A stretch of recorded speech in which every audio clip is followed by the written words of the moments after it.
দাওয়াত শব্দের অর্থ ডাকা, পরিভাষাগতভাবে আল্লাহর বান্দাকে আল্লাহর পথে ডাকা, এটাকে দাওয়াত বলা হয়। তবলিগ শব্দের অর্থ পৌঁছাইয়া দাও। পরিভাষাগতভাবে আল্লাহর বাণী আল্লাহর বান্দাদের কাছে পৌঁছাইয়া দেওয়াকে তবলিগ বলা হয়। আল্লাহর বান্দাকে আল্লাহর পথে ডাকার নাম দাওয়াত, আর আল্লাহর বান্দার কাছে আল্লাহর কথা পৌঁছাইয়া দেওয়ার নাম তবলিগ। এই হইল দাওয়াত ও তবলিগ। দায়িত্বটা আসলে নবীর ছিল। আল্লাহ কুরআনে বলেন, ইয়া আইয়ুহার রাসূল বাল্লিগ, হে রাসূল করিম সাল্লাল্লাহু আলাইহি ওয়াসাল্লাম তবলিগ করে দিন, পৌঁছাইয়া দিন। তবলিগ করার মানে হলো পৌঁছাইয়া দেওয়া। আল্লাহ কুরআনে আমাদের নবীকে ডেকে বলেন, ইয়া আইয়ুহার রাসূল, হে রাসূল করিম সাল্লাল্লাহু আলাইহি ওয়াসাল্লাম বাল্লিগ, তবলিগ করে দিন, অর্থ পৌঁছাইয়া দিন। গুরুত্বপূর্ণ বিষয় হইল কি পৌঁছাইয়া দিবেন। আল্লাহ বলেন, মা উনজিলা ইলাইকা মির রাব্বিক, আল্লাহর পক্ষ থেকে আপনার কাছে যা কিছু নাজিল করা হয় সবগুলি পৌঁছাইয়া দিন। আল্লাহর পক্ষ থেকে আমাদের নবীর কাছে দুইটা জিনিস নাজিল করা হয়েছে। একটা হইল 30 পারা কোরআন, আর একটা হইল লক্ষ লক্ষ হাদিস। বলেন, আল্লাহর পক্ষ থেকে আমাদের নবীর কাছে কটা জিনিস নাজিল করা হয়েছে? এই দুই জিনিস আল্লাহর বান্দাদের কাছে পৌঁছায় দেয়। নবীকে যে আল্লাহ তবলিগ করার কথা হুকুম দিলেন, কিসের তবলিগ? কোরআন হাদিসের তবলিগ। কোরআনের কি পরিমাণ? 30 পারা কোরআন, শব্দ সহ, অর্থ সহ, ব্যাখ্যা সহ, তাফসীর সহ উম্মতের কাছে পৌঁছায়। এই 30 পারা কোরআনের ব্যাখ্যা রাসূলের লক্ষ লক্ষ হাদিস। এই কথাটা মনে রাখেন, 30 পারা কোরআনের ব্যাখ্যা রাসূলের লক্ষ লক্ষ হাদিস। কাজে হাদিস ও যেহেতু পৌঁছাইয়া দেওয়ার জিনিস, তাহলে আর কোরআনের ব্যাখ্যা আলাদা করে বলতে হয় না। কোরআনও পৌঁছাইয়া দেন, কোরআনের ব্যাখ্যা হাদিসও উম্মতের কাছে পৌঁছাই দিন। এই হলো রাসূলের দায়িত্ব। বর্তমান বিশ্বে যে তবলিগি জমাত আছে, এই তবলিগি জমাতে যারা চিল্লা দিতে যান, এদেরকে 30 পারা কোরআনের ব্যাখ্যা শিক্ষা দেওয়ার কোনো ব্যবস্থা নেই। 30 পারা কোরআনের ব্যাখ্যা শিক্ষা দেওয়ার কোনো ব্যবস্থা নেই, সময় নাই, সুযোগও নাই, ব্যবস্থাও নাই। কাজেই বিশ্বজোড়া তবলিগি জমাতে কি তবলিগ করা হয়? কোরআন হাদিসের সমস্ত কথার থেকে মাত্র 6টা কথা তবলিগ করা হয়।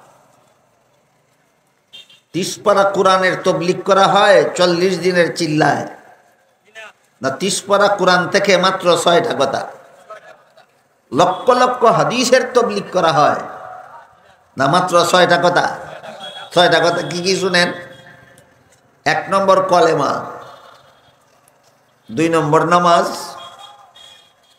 3 নম্বর ইলম ও জিকির, 4 নম্বর ইকরামুল মুসলিমিন, 5 নম্বর সহিহ নিয়ত, 6 নম্বর নফর ফি সাবিলিল্লাহ। কয়টা হইল? এই 30 পারা কোরআন থেকে মাত্র এই 6টা কথার তবলিগ করা হয় তবলিগি জমাতের চিল্লায়। রাসূলের লক্ষ লক্ষ হাদিস থেকে মাত্র 6টা কথার তবলিগ করা হয়।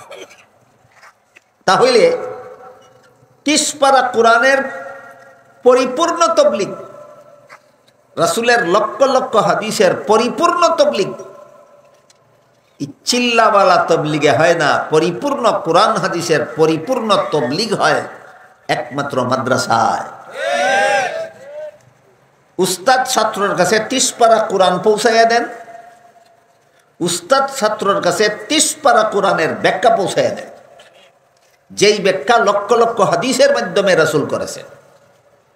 আমার কথাটা বুঝে থাকলে বলুন তো, 40 দিনের চিল্লার তবলিগ পূর্ণাঙ্গ তবলিগ না আংশিক তবলিগ? পূর্ণাঙ্গ তবলিগ কোথায় হয়? একমাত্র মাদ্রাসায় হয়। এই কথাটা যারা জানে না, বুঝে না, এরা বলে মাদ্রাসার তবলিগই নাই।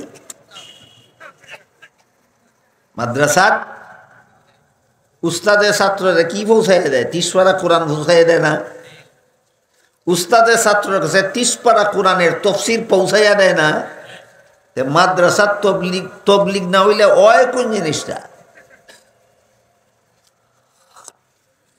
আমাদের জানতে হবে, মনে রাখতে হবে, 40 দিনের চিল্লার তবলিগে আংশিক তবলিগ হয়, আর পূর্ণাঙ্গ 30 পারা কোরআন এবং লক্ষ লক্ষ হাদিসের তবলিগ একমাত্র মাদ্রাসায় হয়।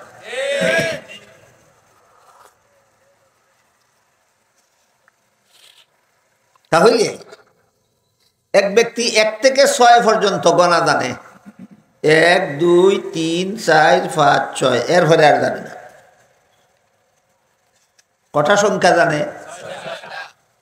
আর এক ব্যক্তি 100 পর্যন্ত গণা জানে, 1 থেকে 100 পর্যন্ত জানে।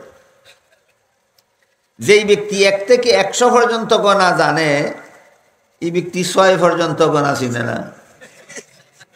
যদি কেউ কয় বলে তুই 100 পর্যন্ত জানোস কিন্তু 6 পর্যন্ত জানোস না, এর মাথার ফানি ডালন দরকার।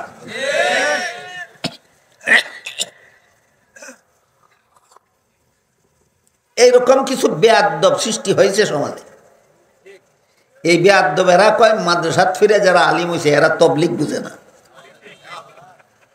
মাদ্রাসাত ফিরে যারা আলিম হয়েছে এরা তবলিগ বুঝে না। কটা বুঝছ তবলিগ? আর মাদ্রাসাত ফিরে কটা বুঝছে? 100টা খালি। কোরআন শরীফ আয়াত কটা?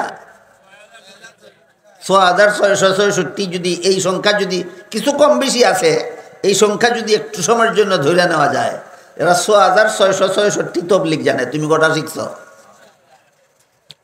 বর্তমান দুনিয়াতে মুসলমান উম্মতের কাছে 10 লক্ষ হাদিস আছে আল্লাহ রাসূলের। কি পরিমাণ হাদিস? এরা 10 লক্ষ হাদিস জানে। তুমি কটা শিখছ?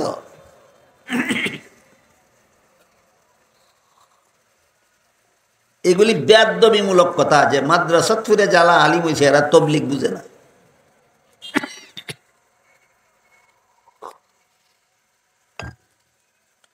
আল্লাহ পাক রব্বুল আলামিন রসুলকে বলেন বাল্লিগ, তবলিগ করুন, পৌঁছাইয়া দিন। কিসের তবলিগ? মা উনজিলা ইলাইকা, আপনার কাছে যা নাজিল করা হয়েছে। রসুলের কাছে কটা জিনিস নাজিল করা হয়েছে? 30 পারা কোরআন, লক্ষ লক্ষ হাদিস। 30 পারা কোরআন, লক্ষ লক্ষ হাদিস। এবার বললেন রসুলকে আল্লাহ কিসের তবলিগের হুকুম দিয়েছেন? 30 পারা কোরআনের তবলিগ করো, লক্ষ লক্ষ হাদিসের তবলিগ করো। রসুলকে আল্লাহ যেই তবলিগের হুকুম দিছিলেন, এবার বলুন সেই তবলিগটা বর্তমান দুনিয়ার কোথায় হয়? একমাত্র মাদ্রাসায়। রাসূলকে আল্লাহ যে তবলিগের হুকুম দিয়েছিলেন সেই তবলিগ হয় একমাত্র মাদ্রাসায়। 40 দিনের চিল্লার তবলিগ কেন বাইর করা হইল? এবার এটা শুনে। দারুল উলুম দেওবন্দ মাদ্রাসায় লেখাপড়া করেছিলেন হযরত ইলিয়াস রহমতুল্লাহ।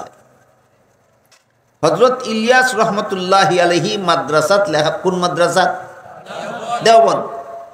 দেওবন্দ মাদ্রাসায় লেখাপড়া করে আলিম হইয়া যখন দেখলেন যে যারা মাদ্রাসায় লেখাপড়া করে আলিম হয় এদের কাছে 30 পারা কোরআনের তবলিগ করা হয়, এদের কাছে লক্ষ লক্ষ হাদিসের তবলিগ করা হয়, এরা বিরাট বিরাট আলেম হয় এক একজন। কিন্তু যারা সারা জীবন ব্যবসা নিয়ে ব্যস্ত, মাদ্রাসাত ভর্তি হওয়ার সুযোগ নেই। যারা সারা জীবন গৃহস্থী নিয়ে ব্যস্ত, মাদ্রাসায় ভর্তি হওয়ার সুযোগ নেই। যারা স্কুল কলেজের লেখাপড়া নিয়ে ব্যস্ত, মাদ্রাসায় ভর্তি হওয়ার সুযোগ নেই। যারা মাদ্রাসায় ভর্তি হইল এদের কাছে 30 পারা কোরআনের তবলিগ করা হইল। যারা মাদ্রাসায় ভর্তি হইল এদের কাছে লক্ষ লক্ষ হাদিসের তবলিগ করা হইল। কিন্তু মাদ্রাসায় ভর্তি হওয়ার সুযোগ পাইল না যে সমস্ত আল্লাহর বান্দা, যে সমস্ত নবীর উম্মত মাদ্রাসায় ভর্তি হওয়ার সুযোগ পাইল না, এরা তো একটা কথার তবলিগও পাইল না। এদের কি জাহান্নাম থেকে বাঁচার দরকার নাই? এদের কি মরণ নাই?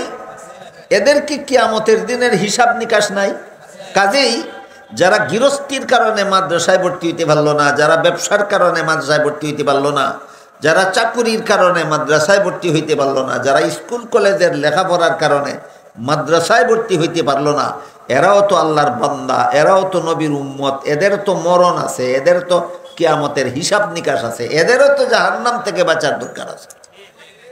কাজেই এদের কাছে পূর্ণাঙ্গ তবলিগ সম্ভব না, অন্তত জাহান্নাম থেকে বাঁচার মতো আংশিক তবলিগের দরকার। এদের জন্য হযরত ইলিয়াস রহমতুল্লাহ আলাইহি ছয় কথার তবলিগের ব্যবস্থা করেছেন। কোরআন হাদিসের লক্ষ লক্ষ কথার তবলিগ হয় একমাত্র মাদ্রাসায়। মাদ্রাসায় ভর্তি হওয়ার সুযোগ যাদের নাই, তাদের জন্য ইলিয়াস 6 কথার তবলিগের ব্যবস্থা করেছেন। আমার কথা বুঝে থাকলে বলুন, 40 দিনের চিল্লার তবলিগ কত কথার তবলিগ? 6 কথার তবলিগ। এই 6 কথার তবলিগ যদি এরা ঠিক মতে গ্রহণ করতে পারে, আলেম হইতে পারবে না জীবনেও। 7 চিল্লা না, জীবন চিল্লা দিলেও 30 পারা কোরআন বুঝতে পারবে না। দেখেন আপনারা আমার কথা বুঝেন কিনা। সারা জীবন যদি কাকরাইল মসজিদ হইরা দেখো, চিল্লা দিতে দিতে কাকরাইল মসজিদ হইরা যদি মরো, তবুও 30 পারা কোরআন বুঝার যোগ্যতা তোমার অর্জন হবে না। কারণ যে আংশিক, এটা পূর্ণাঙ্গ তবলিগ না, এটা মাত্র 6 কথার তবলিগ। বলেন, কাকরাইল মসজিদও পূর্ণাঙ্গ তবলিগ না 6 কথার তবলিগ? 6 কথার তবলিগ কেন? মাদ্রাসার যারা ভর্তি হইতে পারে না, এরা যেন 6 কথার তবলিগের মাধ্যমে জাহান্নাম থেকে বাঁচতে পারে। সর্বস্তরের মানুষকে জাহান্নাম থেকে বাঁচাবার জন্য ইলিয়াস রহমতুল্লাহ আলাইহি একটা তবলিগ বের করলেন, মাত্র 6 কথার তবলিগ। এই 6 কথার তবলিগের দ্বারা 30 পারা কোরআনের আলেম হয়।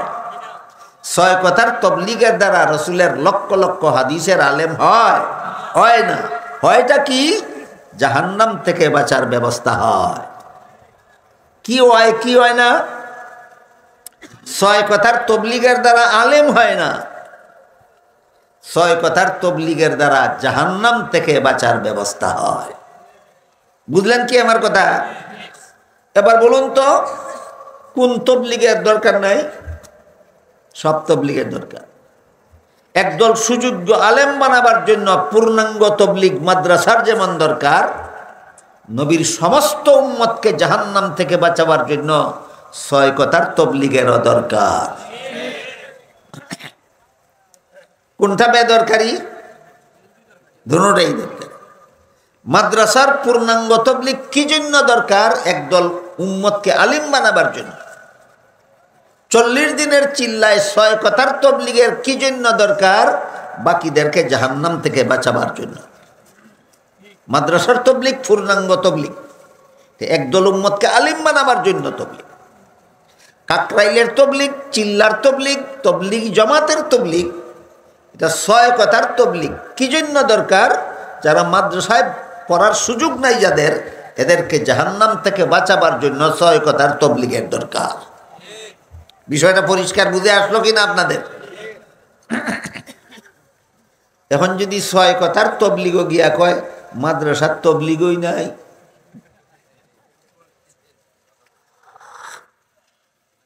মাথার দুষে ধরছে, মাথার থানি ডালা লাগবে।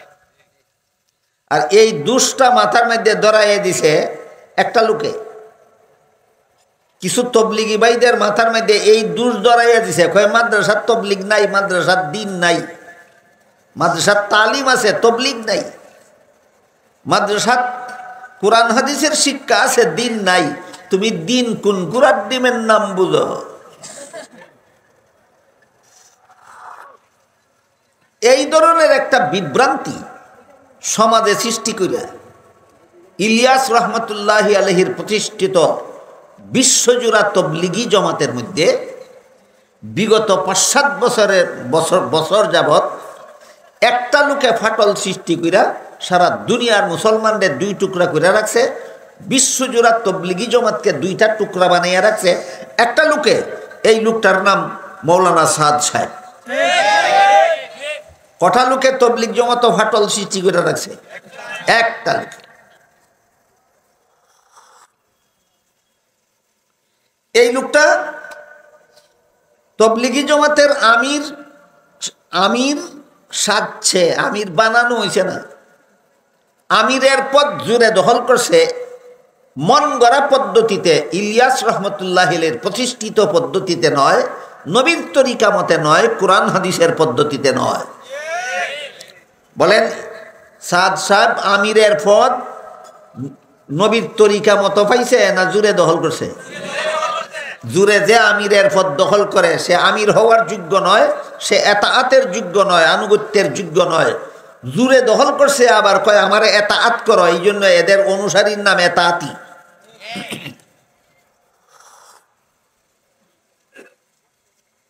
এই এতাআতি দলের প্রতিষ্ঠাতা নেতা হইল মৌলানা সাদ সাহেব। মৌলানা সাদ সাহেব এর অনুসারীরা বলে যে আলিমরা তবলিগ বুঝে না, আলিমরা তবলিগ বুঝে না। এই কথাটা একটু ক্লিয়ার করার জন্য একটা হাদিস আপনাদের শুনে। হাদিস শরীফে রাসূল করিম সাল্লাল্লাহু আলাইহি ওয়াসাল্লাম বলেন, কুন আলিমান আও মুতাআল্লিমান আও মুস্তামিআন আও মুহিব্বান ওয়ালা তাকুন খামিসান ফাতাহলিক। এর অর্থ হইল, রাসূল বলেন তুমি আলেম হও, এটা তোমার জন্য জাহান্নাম থেকে বাঁচার 1 নম্বর পথ। আলেম হওয়ার সুযোগ না থাকলে আলিমের ছাত্র হও, এটা তোমার জন্য জাহান্নাম থেকে বাঁচার 2 নম্বর পথ। আলেমের ছাত্র হওয়ারও সুযোগ না থাকলে জীবনের সকল কাজ আলিমের কথা মতো করো। জীবনের সকল কাজ আলিমের কথা মতো করো।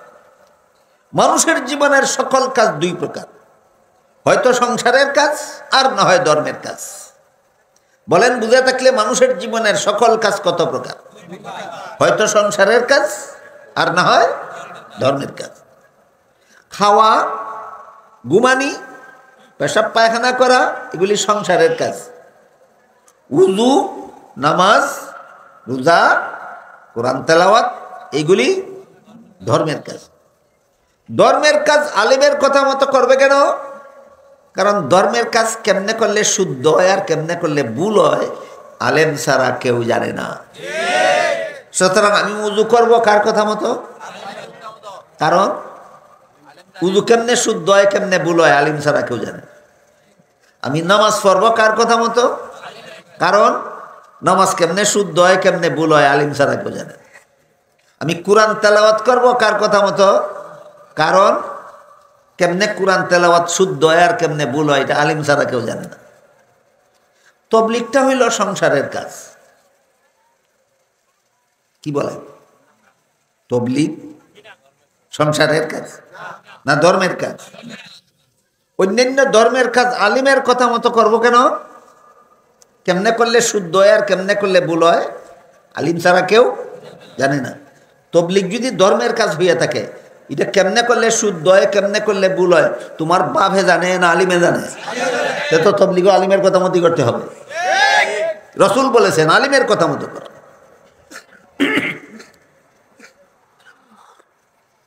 এবার আসেন সংসারের কাজ কেন আলিমের কথা মতো কর? খাওয়া সংসারের কাজ, আলিমের কথা মতো করব কেন? কিভাবে খাইলে হালাল হয় কিভাবে খাইলে হারাম হয় যে আলিম ছাড়া কেউ জানে। ঘুমানি সংসারের কাজ, কিভাবে ঘুমাইলে হালাল হয় আর কিভাবে ঘুমাইলে হারাম হয় আলিম ছাড়া কেউ জানে না। এশার নামাজ না ভইরা ঘুমাইলে ঘুমানি হারাম। ফজরের সময় ঘুম থেকে না জাগিয়া ঘুমাইয়া থাকলে এই ঘুমটাও হারাম। এই ঘুমটাও ঘুম কোনটা হারাম আর কোনটা হালাল কে জানে? আলিমরা জানে। সুতরাং ঘুমাইতে হবে আলিমের কথা মতো। পেশাব পায়খানা কেমনে হালাল হয় আর কেমনে হারাম হয় এটা সাদ সাহেবে জানে না আলিমরাই জানে। হাদিস শরীফে আল্লাহ রাসূল বলেন, লা তাস্তাকবিলুল কিবলাতা ওয়ালা তাস্তাদবিরুহা। হে আমার উম্মত মুসলমান, সাবধান, পেশাব পায়খানা করার সময় কিবলা সামনে নিয়া অথবা কিবলাকে পিছন দিয়া পেশাব পায়খানা করবা না। কিবলা ডাইনে রেখে অথবা বাইরে রেখে পেশাব পায়খানা করবা। সুতরাং কিবলা সামনে নিয়া অথবা কিবলা পিছন দিয়া পেশাব করাও হারাম, পায়খানা করাও হারাম। পেশাব করা সংসারের কাজ, পায়খানা করা সংসারের কাজ। আলিমের কথা মতো করব কেন? কেমনে করলে হালাল হয় কেমনে করলে হারাম হয় আলেম ছাড়া কেউ জানে না। তুমি রাজনীতি করবা, আগে ঠিক করো রাজনীতি সংসারের কাজ না ধর্মের কাজ, আগে এটা ঠিক হোক। যারা ইসলামী রাজনীতি করে এরা কয় রাজনীতি ধর্মের কাজ, আর যারা ধর্ম নিরপেক্ষ রাজনীতি করে এরা কয় রাজনীতি সংসারের কাজ। দেখেন আপনারা কথা বুঝেন কিনা। আমাদের সমাজে যারা যারা রাজনীতি করে, কেউ আছে ধর্মীয় রাজনীতি করে, এরা রাজনীতির নাম ইসলামী রাজনীতি, এরা কয় রাজনীতিটাও ধর্মের কাজ। আর যারা ধর্ম নিরপেক্ষ রাজনীতি করে এরা রাজনীতিটারে ধর্মের কাজ করে না সংসারের কাজ। আইলাম তোমরার কথা, তুই রাজনীতি একটা সংসারের কাজ। আলেমকে জিজ্ঞাসা করিয়া করতে হবে কেন? কারণ কিভাবে রাজনীতি করলে হালাল হয় আর কিভাবে রাজনীতি করলে হারাম হয় এটাও আলেম ছাড়া কেউ জানে না। এবার বলেন রাজনীতি করতে হবে কার কথা? একটু বুঝেন, একটু বুঝেন কিভাবে রাজনীতি করলে হালাল হয় আর কিভাবে রাজনীতি করলে হারাম হয়। আলেমের কাছে গিয়ে শিক্ষায়ের ঘরে রাজনীতি করো। প্রশ্ন জাগতে পারে আপনাদের অন্তরে যে হুজুর তাহলে কেমনে রাজনীতি করলে হালাল হয় আর কেমনে রাজনীতি করলে হারাম হয়? আমি বলে দিই, শুনেন, ভুলবেন না জীবনে কোনোদিন। যেভাবে রাজনীতি করলে জনগণের অধিকার রক্ষা হয়, যেভাবে রাজনীতি করলে জনগণের অধিকার রক্ষা হয়, এইভাবে রাজনীতি করা হালাল। যেভাবে রাজনীতি করলে জনগণের অধিকার রক্ষা হয় না, এইভাবে রাজনীতি করা হারাম। রাজনীতি করতে করতে করতে করতে রাজনৈতিক বীর ফাইক্কা রইছে, ফাঁকতে ফাঁকতে জয়রা ফইরা গেছি গা, কিন্তু জানে না কেমনে রাজনীতি করলে হালাল হয় আর কেমনে রাজনীতি করলে হারাম হয়। কারণ রাজনীতি মন গড়া করে। রসুল বলেন আলিমকে জিজ্ঞাসা করে করো। রসুল বলেন কোন আলিমান, তুমি আলেম হও, এটা তোমার জন্য জাহান্নাম থেকে বাঁচার 1 নম্বর পথ। সুযোগ না থাকলে আলিমের ছাত্র হও, এটা তোমার জন্য জাহান্নাম থেকে বাঁচার 2 নম্বর পথ। আলিম হওয়ারও সুযোগ নাই, ছাত্র হওয়ারও সুযোগ নাই, জীবনের সকল কাজ আলিমকে জিজ্ঞাসা করে করো, এটা তোমার জন্য জাহান্নাম থেকে বাঁচার 3 নম্বর পথ। তাহলে তবলিগ করতে হবে আলিমরে জিজ্ঞাসা না কইরা, রাজনীতি করতে হবে আলিমরা জিজ্ঞাসা না কইরা। কি বুঝলেন এতক্ষণ?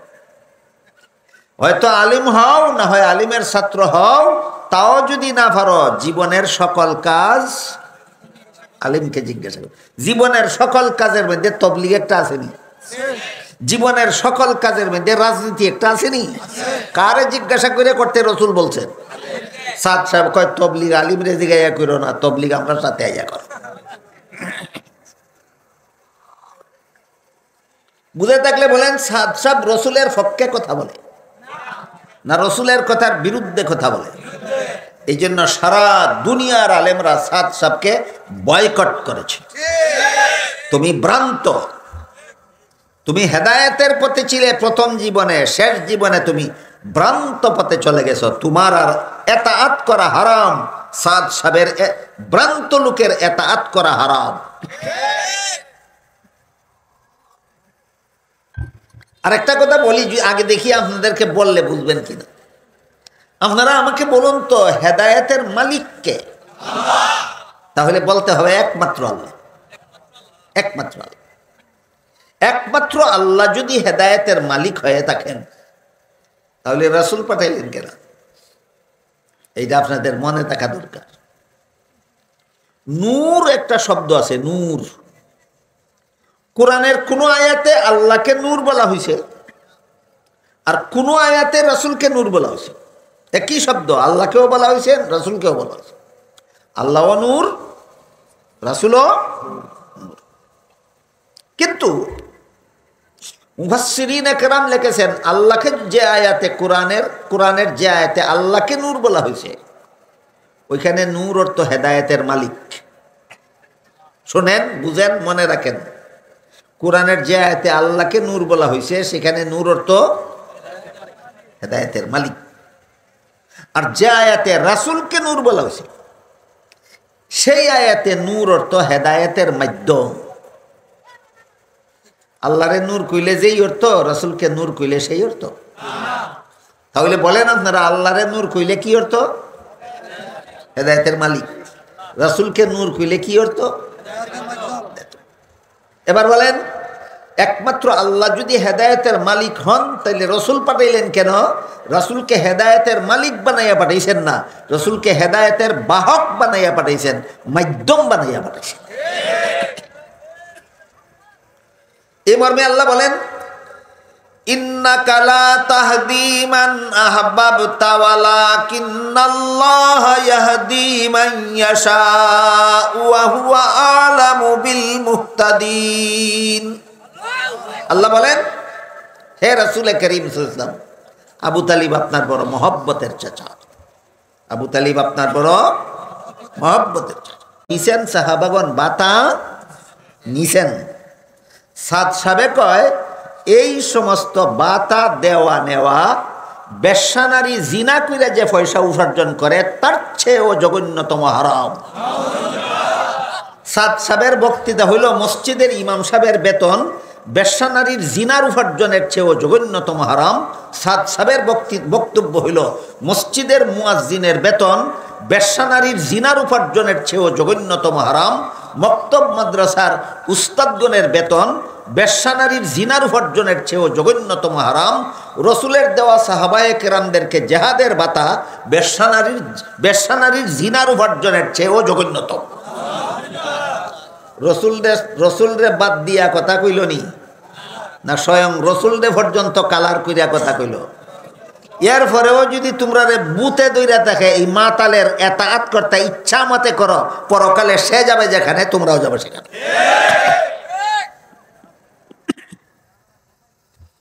এইসব বিষয়ে আমরা যখন মানুষকে সতর্ক করি তখন এই সাদের অন্ধভক্ত এতাতিরা উল্টা পাল্টা দুইটা কথা কয়। একবার কয় সাদ সাবেদা কইছে না, আমরা যখন রেকর্ড সহ প্রমাণ করে দিলাম কইছে, তখন কয় রুজু করছে। কি কয়? রুজু মানে এটা প্রত্যাহার করছে। রুজু আরবি শব্দ, এটা বাংলা হলে প্রত্যাহার করছে। তাহলে পয়লা কথাটা সত্য হইয়া থাকলে দ্বিতীয়টা মিশা, আর দ্বিতীয়টা সত্য হয়ে থাকলে পয়লাটা মিশা। এই না কইয়া থাকলে রুজু করলে লাগে, তুই যে কইতে কইছে না এখন রুজু করলে লাগে, তাহলে রুজু করছে কথা মিশা। কথা বুঝলেন কি না? ফার্সি ভাষায় একটা প্রবাদ আছে, দরুগুরা হাফেজানা বাসত, মৃত্যুকদের স্মরণ থাকে না। মৃত্যুকরা যখন এইটা পুঞ্জি বানায় যে আমি ঠেকলেই মিথ্যা কথা বলে পার পেয়ে যাব, তখন তার সত্য কথা আর স্মরণ থাকে না। এই সাতপন্থীরা একবার কয় সার সবাইগুলি কইছে না, এটা যদি সত্য হইয়া তাহে রুজু করলা কেন? আর একবার কয় রুজু করছে। রুজু করা যদি সত্য হইয়া তাহে তো কইছে না কথাটা তোমরা মিথ্যা। আসল ব্যাপার কইছেও রুজুও করছে না, আসল ব্যাপার কইছেও রুজুও করছে না। এই সাত সাবের বক্তব্য হইল মাদ্রাসায় দিন নাই। মাদ্রাসার দিন নাই দেখি তারা আইতাছে। দিন বলতে কি গুড়ার দিন বোঝো তুমি? তুমি যে কও মাদ্রাসার দিন নাই, দিন আছে একমাত্র তবলিগে, তুমি দিন বলতে কি গুড়ার দিন বোঝাও? একটা প্রসিদ্ধ হাদিস আছে, এটাকে মুহাদ্দিসিনে কেরামের পরিভাষায় হাদিসে জিবরিল বলা হয়। এই হাদিসে উল্লেখ আছে জিবরিলের 3 প্রশ্নের জবাবে আল্লাহ রাসূল উম্মতকে 3টা ইলম শিক্ষা দিলেন। জিবরিলের প্রথম প্রশ্নের জবাবে রাসূল উম্মতকে ইলমে আকাইদ শিক্ষা দিয়েছেন। জিবরিলের দ্বিতীয় প্রশ্নের জবাবে রাসূল উম্মতকে ইলমে ফিকহ শিক্ষা দিয়েছেন। জিবরিলের তৃতীয় প্রশ্নের জবাবে রাসূল উম্মতকে ইলমে তাসাউফ শিক্ষা দিয়েছেন, ইলমে তাজকিয়া শিক্ষা দিয়েছেন। 3 প্রশ্নের জবাবে 3টা ইলম শিক্ষা দিয়েছেন রাসূল উম্মতকে। শিক্ষা দেওয়ার পরে জিবরিল চলে যাওয়ার পর রাসূল বলেন, ওয়া জিবরিলু আতাকুম ইউআল্লিমুকুম দীনাকুম। এই 3টা ইলম শিক্ষা দেওয়ার নাম দ্বীন। ইলমে আকাইদ শিক্ষা দেওয়ার নাম দ্বীন, রাসূল বলেছেন। ইলমে ফিকহ শিক্ষা দেওয়ার নাম দ্বীন, রাসূল বলেছেন। ইলমে তাসাউফ শিক্ষা দেওয়ার নাম দ্বীন, রাসূল বলেছেন। এই 3 ইলম একমাত্র মাদ্রাসায় শিক্ষা দেওয়া হয়। রাসূল কি বলেন? সাত কি বলে? রাসূল বলেন ইলমে আকাইদ শিক্ষা দেওয়ার নাম দ্বীন, রাসূল বলেন ইলমে ফিকহ শিক্ষা দেওয়ার নাম দিন, রাসূল বলেন ইলমে তাসাউফ শিক্ষা দেওয়ার নাম দিন। এই তিন এলিম একমাত্র মাদ্রাসায় শিক্ষা দেওয়া হয়। সাদে কয় মাদ্রাসার দিন বলতে কোনো কিছু নাই। মাত্র টুকটাক কয়েকটা উদাহরণ আপনাদের সামনে তুলে ধরলাম। এর দ্বারা কি বুঝলেন? সাদ সব হকপন্থী না বাতিল।